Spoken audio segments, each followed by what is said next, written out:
નમસ્કાર, આપ જોઈ રહ્યા છો લખત ન્યૂઝ અપડેટ ચેનલ। તમામ સમાચાર અને અપડેટ મેળવવા માટે ચેનલને સબસ્ક્રાઇબ કરો અને બેલ આઇકન પર ક્લિક કરો જેથી તમામ સમાચાર અને અપડેટ તમને મળી રહે।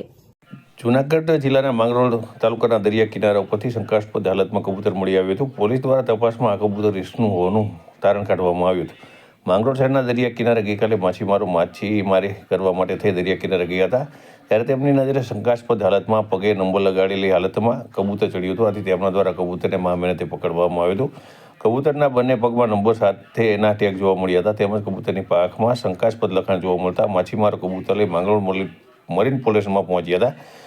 મરીન પોલીસ સ્ટેશન દ્વારા તપાસનો ધમધમાટ શરૂ કરવામાં આવ્યો ત્યારે કબૂતરની પાંખમાં લખેલ લખાણ કે પગમાં લગાવેલ ટેગના નંબરમાં કોઈ શંકાસ્પદ વસ્તુ મળી આવી નહોતી। આખરે તપાસના અંતે મરીન પોલીસ દ્વારા એવું તારણ કાઢવામાં આવ્યું કે આ કબૂતરબાજો દ્વારા કબૂતરની રેસ કરવામાં આવે છે તેમાંનું એક કબૂતર છે।